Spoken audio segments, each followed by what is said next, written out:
ایک دن ابراہیم علیہ السلام نے اپنے رب سے ایک سوال کیا، آئے میرے رب، تو مردوں کو کیسے زندہ کرتا ہے؟ کیا تم ایمان نہیں رکھتے؟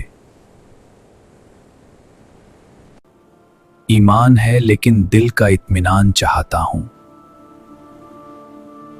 اللہ نے فرمایا 4 پرندے پکڑ لو، انہیں ٹکڑے ٹکڑے کر کے ہر پہاڑ پر رکھ دو، پھر انہیں پکارو۔